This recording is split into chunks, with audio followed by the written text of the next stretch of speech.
Good morning and happy Friday. I think we're live.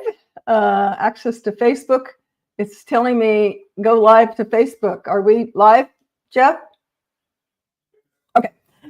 Good morning, whether you're listening or watching. This is Kat Trillanos with Ta-Da by Kat, Next Level Staging and Design, where we share many creative geniuses on all things home, all things to help you live by design and live intentional. And today's guest is a realtor extraordinaire.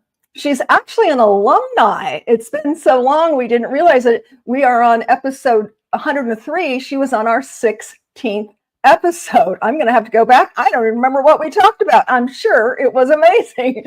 But so she is an alumni, and I recently helped Kiki out with a home that had been on the market for a minute. We staged it, and it sold in seconds. That's not literal. It's all relative, but pretty darn close. The magic of staging works. But you know what? Homeownership is the perfect way to build wealth. It's predictable. It's safe. And depending on the market, it is the percentage and how long. But you can just, buy it and leave it. You're going to get equity. So in today's market, with being somewhat volatile, with interest rates high, et cetera, it's the perfect time for you to take a look at your credit. And Kiki and I are going to talk about some main ways and easy ways that you can start improving your credit so that you can enjoy the benefits of home ownership alongside getting the best interest rate over the term of the mortgage. There's no place like home. And without further ado, let me bring in my co-host, Mr. Jeffrey Wong. Hey, good morning, everyone. Hey, Jeffrey Wong. I'm making sure everybody get their posts in their groups and so forth. So that's why I'm looking over here. No problem. You take care of the technical side. I don't want to be bothered with that. But right. I do want you to, chime in and interact as Kiki and I are going through some points. I'm going to introduce Kiki right now. And for those of you who are just on the audio, we'll kind of explain. We have a couple of graphics we're going to bring in, but we'll articulate that as well for your benefit. And please, share this. If you can't watch it now, watch it on the flip side. We're streaming on 7 sites plus podcasts, so you can audio it. You can go to Ta-Da by Kat on YouTube and peruse through our now with Kiki 103 episodes from all kinds of topics. Really, all kinds of topics. So, without further ado, Kiki, welcome. Kiki, yeah. Good morning. Good morning. Good morning. Hey, do you remember episode 16? Did we just talk kind of broad about real estate? What was our topic? I know it was real estate for sure, but I don't remember. Now I will have to go to Ta-Da by Kat and listen to it again. Yes. I believe it was during COVID, was it? I think it was, because I remember being on your Womack site doing a Pick Cat's Brain, because, we were doing things virtual. So I think it was. I think it was to do with how to navigate through COVID. And Kiki's been a realtor for many years. 19 years. And I started in Florida in 2004. I'm licensed there as a broker. I have my own company in Florida. And when we moved to the Woodlands area in 2011, I just got my license and started real estate here. And that's how I met Kat, because we were part of the same office. At that time, yes. And, we stay connected on all the social medias, et cetera. And, Kiki's a very proactive, amazing, marketer, because really selling your home is, it's marketing, staging your home is also strategic marketing. So thank you for that, Kiki, and we will share with folks your contact information so they can reach you if they're in the Florida and or the Houston area. Kiki can help you with your real estate needs on that. But right now, I want to kind of focus on folks that are either on the fence or maybe they've just thrown up their hands thinking, I'll never buy a house. They're too expensive. Their interest rates are too high and my credit sucks. Well, guess what, guys? All three of those things will change. And you want to be set up for success when it does. If you sit around and just, look at the market and go, oh, interest rates are high. They're not coming down. Houses are too high. I can't afford one. Well, guess what? The key thing that you can do is improve your credit.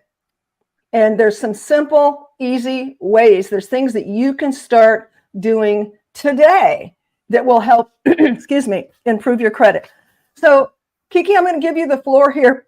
What would you like to share? Some, let's say. Yes, I want to give a little background, right? Yes. Like I said, I started the real estate in Florida in 2004 when everything was nice. Prices were going up. People were moving from all different states to buy a piece in the Florida paradise, right? Prices were going up. Anybody could get a mortgage. You had a breath. You could fog a mirror. There you go. Your mortgage is waiting for you, right? Fine. Oh, absolutely. We used to say when they came in for new home sales, you got a pulse, you can buy a house. There you go. Here is your home. Sign on the dotted line. Yes. Yep. So, but all this started changing in 2008, right? Yep. Market crashed. People had put deposits on houses that never broke ground. People had bought multiple properties in, they would sell them for profit, right? I started doing short sales back in 2008 in Florida when nobody even knew what it was, right? But by doing a short sale, you really affect your credit, not as bad as a foreclosure, but it's still not paying. Absolutely. And for folks who don't know, Kiki, I'd like to interrupt here. A short sale is what she said. Can you explain to our audience what a short sale was back then or is? A short sale is an agreement that you make with your bank for them to accept less than what you owe on your mortgage, for them to release the lien from you and you don't have to pay anymore and you move on with your life. But of course, that is reported on your credit, right? Yeah. Yes. So think about it.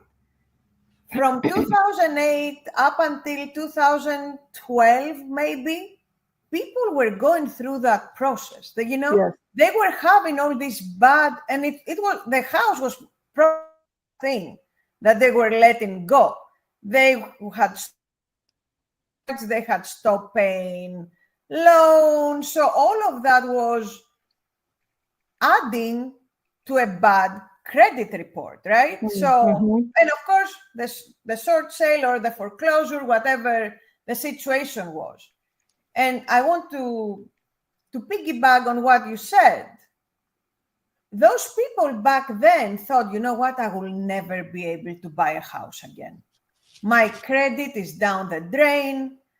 I now have a foreclosure or a short sale on my record. Sometimes the bank would come back with a judgment for the difference of the money. It was a crazy situation.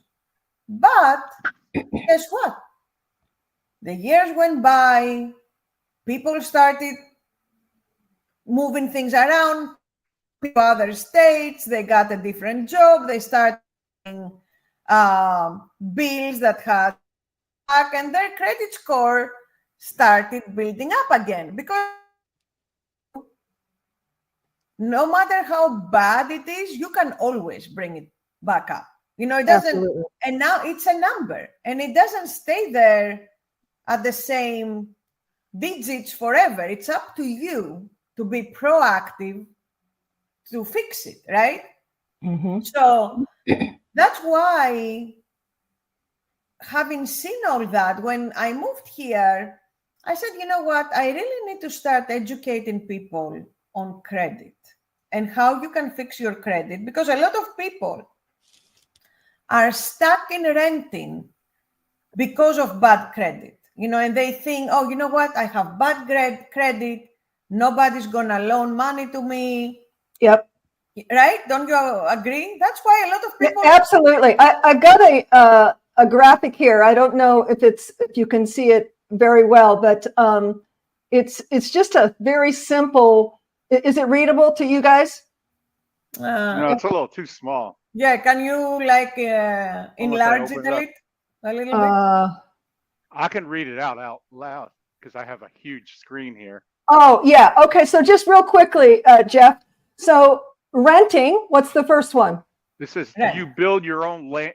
You build your landlord. You're building your landlord's wealth when you rent. When you own, obviously, you're building your own wealth. And, you know, Kiki knows, I know the rent is exorbitant right now. You definitely are putting gas in somebody else's, you know, Land Rover or whatever when you're renting. When you're renting, you are still paying a mortgage. It's just not yours. It's your landlord's.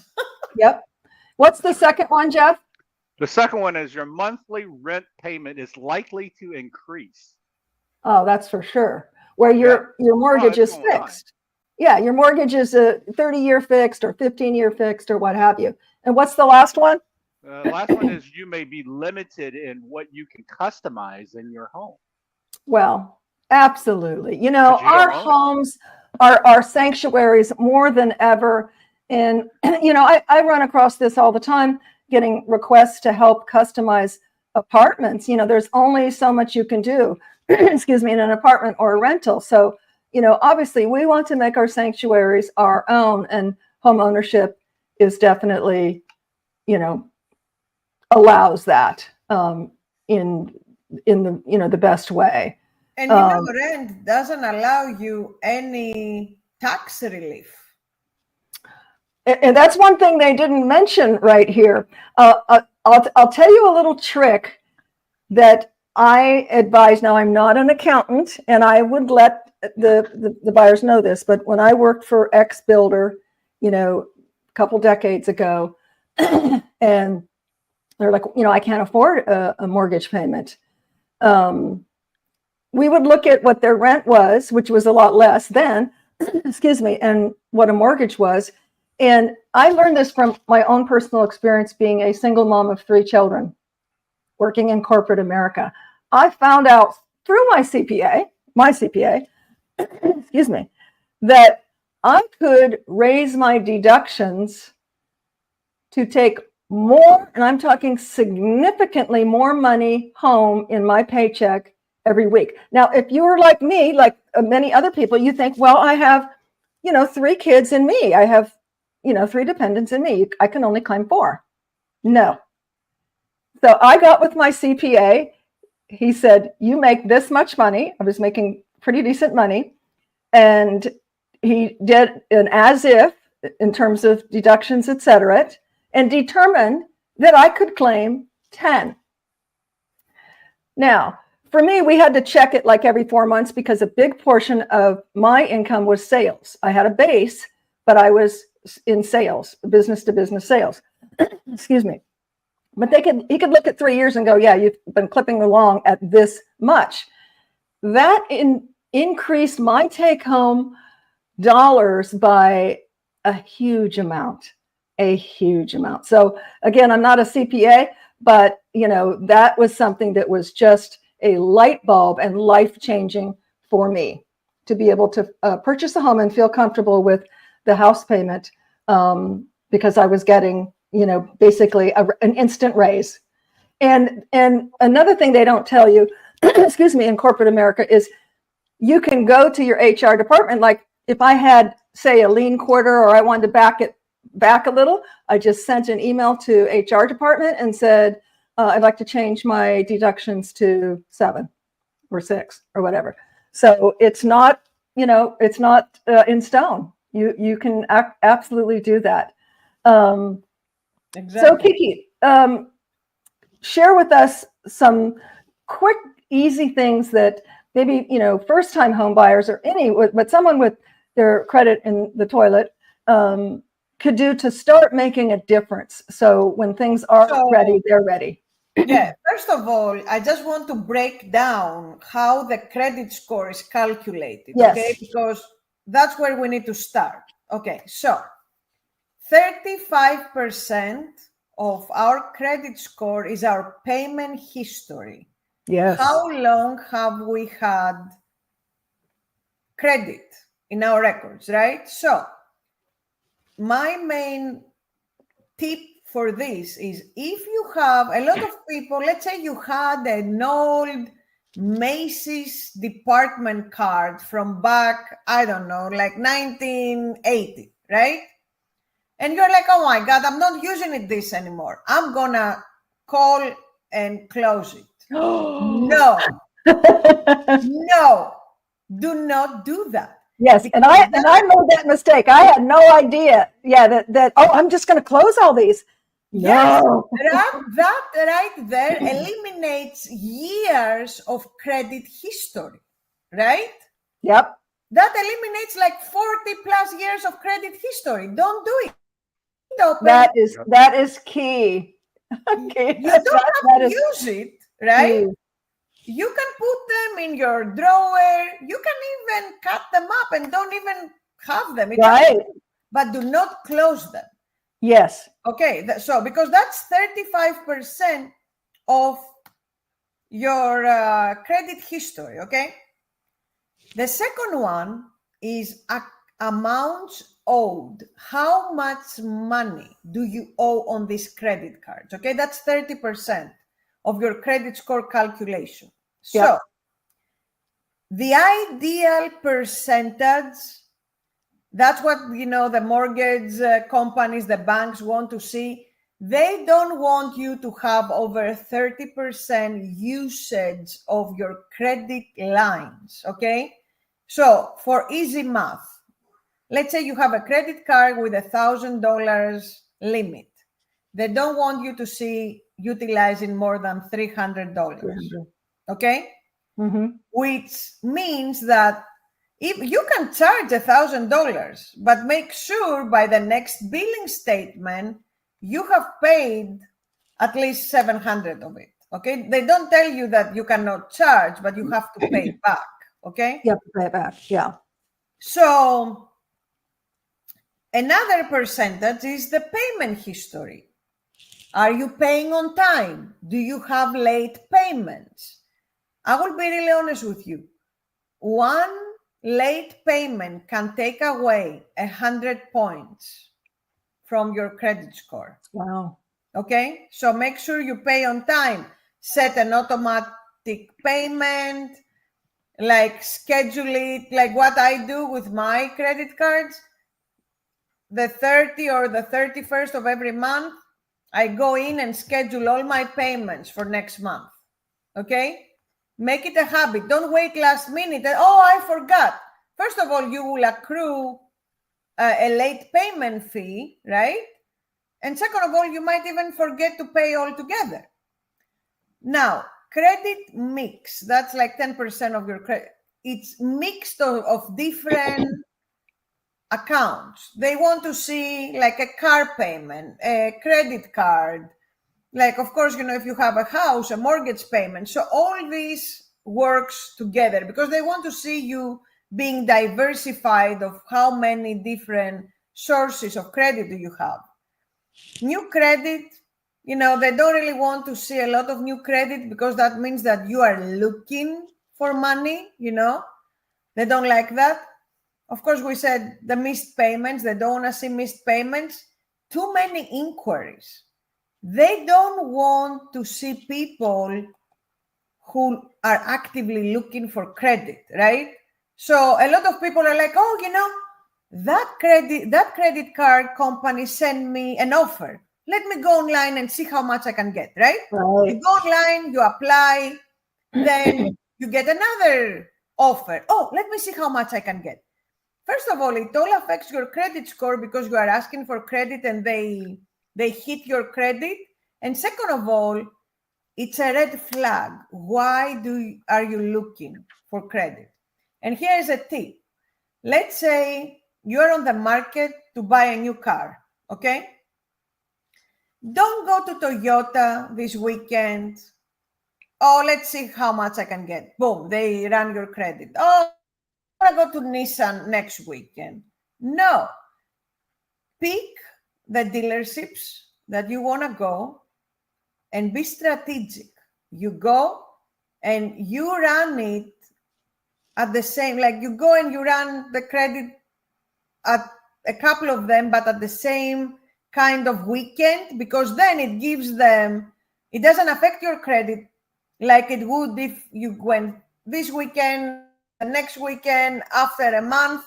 If you go and do it within a weekend, they know, okay, they're looking to buy a car. Okay, so it doesn't affect you as much as it would if you were going like you are a looker for 6 months. Okay.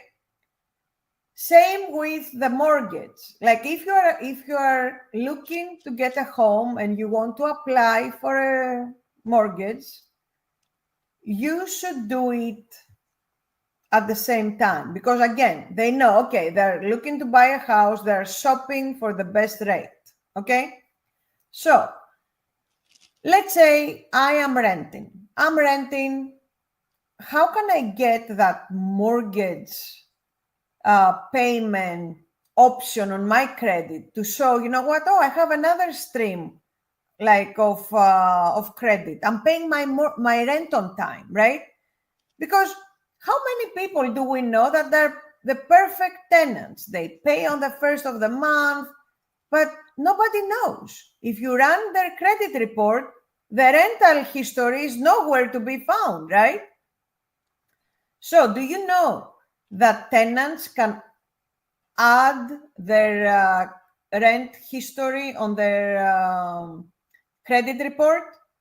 There is a company called creditmyrent.com. Okay. Creditmyrent.com. Okay. Yeah, creditmyrent.com. Can you put that in the chat, Beth? Yeah, if you are renting from an apartment complex, all you have to do is go to the leasing office and ask them. There is a form, I believe, that you know they have to report. Of course, don't do it if you're not paying on time, okay? Yeah, of course. Paying your rent on time. So, but I have seen people who have done it and their credit score has gone up anywhere between 60 to 100 points. That's amazing. And you know, you and I talked, Kiki, also about, now I don't know on conventional, but I know for sure on FHA, not only can you do that, get that exemption, because here's a couple of reasons why people get turned down. It's either bad credit or what they call shallow credit. So shallow credit means, gosh, you know, I'm young. I haven't bought a house yet. I don't have a mortgage. I don't have a lot of history. And this tip that Kiki's giving is awesome for that because you do pay rent somewhere. And you know what? Even if you're renting from a relative, if you can show that you're paying $500 a month or $600 a month, that is also applicable. Along with that is cell phone. We're all paying cell phones. So even if you're young with no mortgage, your cell phone will help you if you have shallow credit. So you've got rent. I don't care if you're paying grandma or a management company. You've got your cell phone. I don't care if it's Cricket or prepaid. You have some kind of history showing that you're paying on time, and that's what the lenders are looking for. Is, you know, do they have the ability to pay? And we'll talk about that in a minute when we get into debt to income ratio. The ability to pay. Do they have a history of payment? And so that shallow credit. These are great tips, Kiki. So for those folks that are brand new, they want to get in a home, but they don't have any credit. So really keep that in mind. let's talk about debt to income. So, when I talk about lending, to new home buyers in the day, I call it like a three-legged stool. It's kind of a triage, and there's three main things that lenders are looking for. One is the ability to pay, so that's the JOB, and I'm going to let Kiki talk about that, like how long and what type of job and so forth. And then there's the debt to income ratio, and that means how many bills do you have, for how much you make, and that's different between FHA and conventional. And then there's the third thing they look at is reserves. Have you saved any money? Well, maybe you don't have tangible saved money, but maybe you've got 20,000 in a 401k, or you've got some sort of a trust, and Kiki can elaborate on that, but reserves. So they want to know, do you have ability to pay? What kind of reserves do you have, and have you paid on time? That's kind of what I call the three-legged stool. So do you want to break that down a little bit for our listeners on FHA to conventional? And we can start with either one. Let's talk debt to income ratio, because I think that's different for FHA to conventional, right, Kiki? Yeah, FHA is a little bit more linear. Like they will allow you to have a little bit more debt to income, right? Okay. And conventional, of course, is different, but the FHA, the qualifying ratio is about 43%. So you are allowed to have like 43% of your income as debt you can have like 43% debt based on your income. To your income. And that's, easy math. You take how much you make, which is gross, and divide it into your debts. Now, I want to talk briefly about debts and also income, because if you're a single mom and you're getting child support, that's income, ladies. Yep. That is income. Okay. But I want to talk about something that I learned, and this is something there is a little catch on the child support. If the child is 17 years old, next year, so you have to have more than 2 years. More than 2 years. Thank you for pointing that out. Okay, so if your kids are about to turn 18, obviously you're not going to get child support in 2 years, and you're doing a 30-year or 15-year fix. Exactly. So more than 2 years, Kiki? Yes. More than 2 years. That's pretty lenient. I mean, I'm surprised. That's pretty lenient. And then let's talk about a car. This is something that I learned. So let's say, what else can I do? I have a car payment. They're not going to count the car payment. I don't know what car payments are these days. Let's say $500. I think that's what ours is. What's the time frame on that, Kiki? If it's less than 7, it'll be paid off in less than 7-8 months. What's the time frame? Yeah, it's around 7 months that they don't count, because you will be done with it, Awesome. So if you've got more than that, work on that to, put your goals in line to where you'll be 7 months or less by the time you're applying for a loan, and they will not count that as your debt to income ratio. What does that do? You just qualified yourself to buy more home and or have a lower interest rate. Exactly. And a lower payment. Another thing that I want to point out, if there is a couple, right? We have a couple that is applying for a loan. The person who makes the most money is whose credit score they're going by. So if that person has the lowest credit score, they need to start working on raising it, because if this is the primary person on the application, because they have the highest income. So what you're saying is the highest income is what they look at the credit score. So let's say I've got the highest income, but my credit score is in the toilet. I can't use my spouse's. You can income then because your credit is low. So that's the thing. They will go by the lower income if the person has better credit score, but then you cannot get the maximum. The maximum because you don't qualify. You don't have an ability to pay. Let's put it that way. Exactly. Let me ask you, Kiki, are they still doing, years ago when I worked for Builder X, we did a couple, what we call non-occupying buyers. So what that looks like is, young couple comes in, they don't have credit, neither one of them, or money.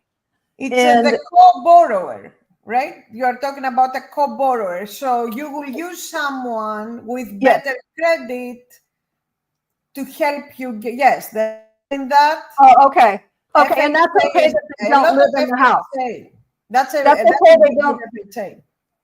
I'm sorry, I didn't hear you. That is big with FHA. FHA does that a lot because it's usually the people who are trying to get started buying a house and they need a co-signer. And of course, non-occupant, they don't live in the house, but they just. That's what I wanted to make sure, that they still have that stipulation that they're not living in the house. Yeah, but here's the catch. Yes. The person who guarantees or is the co-borrower has to make sure that the other person is going to pay that mortgage, because then their credit is on the line. Oh, absolutely. That's why it's usually families, that do that. Family, yes. But the downfall of that. So take me a step further on that, because I helped actually someone on my team a few years ago do that, and they had a co-borrower. So obviously, one, they don't get the credit or the tax advantage, right? Because it stands worth it to saying that the tax advantage is, if your house payment is $1,500 a month, you're writing off probably $1,450 in the first 10 or 15 years as interest. Interest, yes. All the interest. Okay, so that reduces your taxable income by an exponential amount. So obviously, let's say the kids, we'll call them kids, they're not getting that tax advantage. What would be the next step? Like, do they have to wait till they have so much equity, or can, let's say, the parent just give the title to them? How does that work? If there is a mortgage, you have to refinance the house to remove someone. Yes. Gotcha. And so, and what that means for those who are, to refinance it, they then, and maybe what happens is that gives them time to build their credit, build their reserves, and build their debt to income ratio. Exactly. Now they can apply for the loan and take it away from the parents, and now they're getting the tax advantage, and they own the home on title, etc. Okay, gotcha. So we covered debt to income.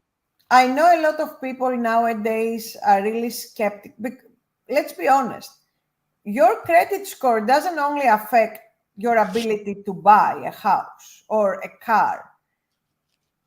Low credit score will make you pay more on your utility bills, on your insurance, because all these companies they call it a soft credit report, which means that it doesn't really take points away from your actual credit. They do run that report where your credit is, because that gives them an idea of how you pay your bills. So that's why we cannot sit here and be like, hey, Jeff, how much are you paying for your car insurance? How many cars? Oh, Jeff is like, oh, I pay $200 a month. Kat is like, I pay $500. But we have the same cars, right? Or I pay $1,000. Most likely, other than how many car accidents, we have, is our credit. That's why I laugh every time you are in a Facebook group and people are like, how much do you pay for car insurance? It doesn't matter how much I pay. We're not the same. Yeah, there's so many variables, it's like we have our home and our that makes ours less, et cetera. But that's a good point. Why your credit is so important. It affects everything. It affects, like, if you're gonna put it for your utilities. You know, sometimes you move houses and you apply for at the utility company, and they connect electricity or whatever right away, and then sometimes they're like, oh no, you have to put a $400 deposit. You have to put the deposit because credit. they run your credit. Yep. So unfortunately or unfortunately, it's just one of those things we live with. You've got to play the credit game. Yeah, you have to play the game. Yes, you have to play the game. I'm gonna share two things, and then I'll let you close, Kiki. We're at about 35 minutes. I personally, when we came from California, we had really bad credit for various tax reasons over there, etc. I really didn't know what to do. You know, I didn't really have funds to hire a credit repair. And so I did research, and something you can do, just like I did. I brought our score from, I'm embarrassed to say, like 479 to over 700. Okay. that's awesome. Yeah. And I did that. It takes a little time, but it's just diligence and perseverance. I got the credit reporting agencies, all three of them, TransUnion, Experian, and Equifax. Those are the three. You can Google them. And pull your credit report. The second tip I'm going to give you is Credit Karma. This was shared with me. It's a free service. And they send me, you know, once a month. Oh, good job. You've paid this off. Good job this, or, oh, you know, you have a collections, whatever. They're going to tell you and keep a temperature, you know, with this busy life that we lead and all the plates we have to juggle. It's a good push reminder of where you're at with your credit. But back to call. So I called, I got the forms to dispute. You want to dispute anything that's on your credit report, whether you know it to be true or not. And that's the game. I'm not telling you to lie, but I'm telling you to dispute everything on your credit report. Why? Because the onus is on TransUnion. The onus is on Experian. The onus is on Equifax. More than likely, if it's something really old that you probably don't even remember, they have it in archives, and they're not going to take the time, resources, and energy and money to find it and to dispute it. So guess what? It's assigned a case number. You've disputed it in writing, and they have 30 days to come up with a response. And that, my friends, is how I increased my credit score from 479 to over 740, I think it was. So that's something easy. It does take time. For me, it took probably about 10 months to a year, but guys, you got time. Market's not, you know, super great, except for those that have to move, that are being transferred or downsizing, upsizing, et cetera. There'll always be people that need to move right away. But particularly for you first-time home buyers who think you could never buy, you can buy. And I hope that you take some tips that Kiki has shared, that we have shared today. Jeff, is there any comments or anything you want to add to this episode? Well, I would just like to say that the market is a little bit different than what we're used to. So with that being the case, how much time would you recommend, Kiki, for folks who's looking to buy a home? How much time is realistic for start looking, get credit repair? Let's just say, you know, typically you need 640, 650, right? To get a loan. You have to be above 650, yes. Okay, so we're for a decent rate, okay? Okay, so because there are builders that will go to 500. There are mortgage companies, but that's too high interest. Yes. Yes. So with that being said, would you say 6 months to a year is realistic? 6 months to a year is realistic, yes. Okay, good. Okay. And so if we're discussing to buy a house today, I act on it today, I'm not really moving into a house probably at least 6 to a year from now, right? Right. Okay. And that's the kind of things that I think a lot of first timers and a lot of folks who hasn't bought a home in a long time really understand. They're thinking, oh, if we start looking at a house, then we need to start going, and it will be gone in 90 days. You know. And I want to agree with Kat. Pull your credit report. It's free. You can pull your credit report once a year from every credit reporting agency, and don't do it all at once. Let's say do it from experience this month, allow a couple, 2-3 months, do Equifax, and then do TransUnion. So every 3 months you pull it from a different source and you can see what's happening. Anything that is too old or you don't know what it is, go ahead and dispute it. It has to be in writing, okay? And be aware of people who claim to do credit repair that ask for upfront fees, huge amounts of money that you have to pay. Do your research.